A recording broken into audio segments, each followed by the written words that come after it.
হেৰা আমাৰ এই গাহৰিটো শুয়া আছে নেকি? সি শুয়া আছে। আজি দেওবাৰ নহয়, সেইকাৰণেহে শুয়া আছে। এনে একেবাৰে সি কালি ৰাতি একদম টান একদম কঁকালৰ হাড় ভঙা কামটো কৰিলে যে আজি ভাগৰত শুই আছে।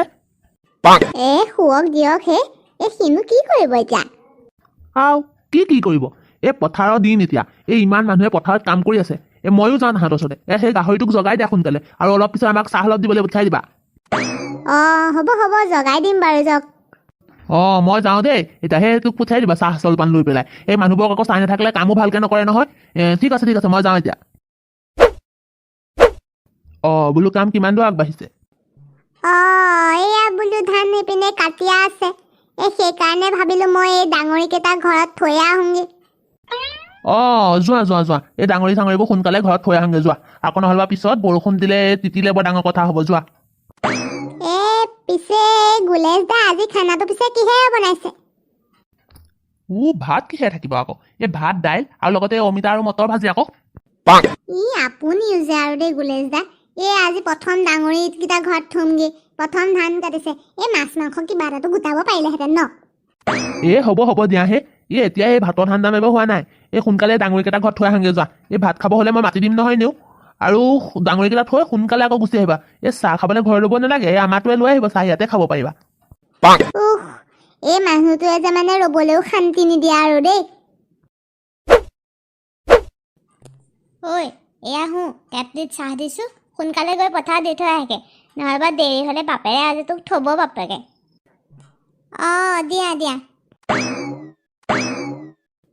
মই যাওঁ দেই, ইয়াত ৰৈ নাথাকো আৰু। তেতিয়া সোনকালে যাওঁ, নহ'বা চাহ এতিয়া ঠাণ্ডাই হৈ যাব।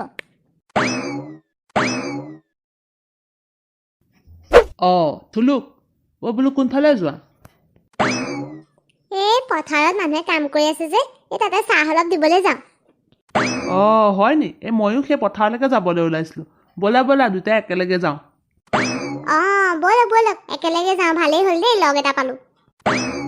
বোলো ডেকা ল'ৰাহঁত কোনফালে যোৱা? এই পথাৰৰ ফালে যাবলৈ ওলাইছিলো ককা। ব'লা ময়ো সেইফালে যাবলৈ ওলাইছিলো। মানে মানুহ লগাই থৈছিলো যে পথাৰত, চাবলৈ নগ'লে কাম বন নকৰি আলিত লেকচা দি বহি থাকিব নহয়। সেইকাৰণে চাই আহোঁগে। ব'লা ময়ো যাম তোমালোকৰ লগত। ব'লক তেন্তে। ছোৱালী, মোক ভাল লাগিছেনে বাৰু? মজা লাগিছে। তই কিন্তু ভালকে ৰিলটো বনাবি দেই। মই এতিয়া এইফালৰ পৰা একদম পকা ধানৰ মাজে মাজে গানটো গাই ধুনীয়াকে আগবাঢ়ি আহিম। তই একদম ভিডিঅ' কৰিবি দেই, ধুনীয়াকে কিন্তু ৰিলটো বনাব লাগিব। মই আজি ৰাতিকে আপলোড দিব লাগিব নহয় ফেচবুক আৰু ইনষ্টাত। ঠিক আছে ধুনীয়াকে বনাম মই একদম। তহঁতি ইয়াত কি কৰি আছ আকৌ এইবোৰ? আমি ৰিল বনাই আছো আকৌ ককা। বৰ তামাম ৰিল বনাইছ তহঁতিচোন। পকা ধানৰ মাজে মাজে গানটোত ৰিল এটা বনাই লৈছো আকৌ। তেতিয়াহে ৰাতিকে ফেচবুক ইনষ্টাত আপলোড দিম। হেছটেগ আমি গাঁৱৰ জীয়ৰী আকৌ। ছানগ্লাছ পিন্ধা গাঁৱৰ ছোৱালী মানে।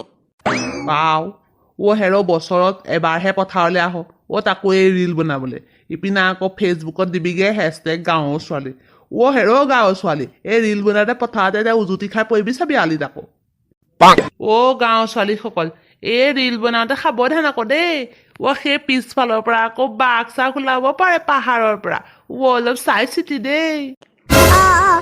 সোনকালে বনাও ছোৱালী ৰিল। সোনকালে যাওঁ, নহ'লে বাঘে খালে ডাঙৰ কথা হ'ব আৰু এতিয়া। তেন্তে ৰাইজ, ভিডিঅ'টো আজি ইমানতে সামৰণি মাৰিছো। আমিও পথাৰতে চাহ দিওঁগে। নখোৱালে কিন্তু সকলো আহিব লাগিব আকৌ দেই। আৰু লগতে এই চেনেলটো ছাবস্ক্ৰাইব কৰিবলৈ নাপাহৰিব। বাই। ছাবস্ক্ৰাইব।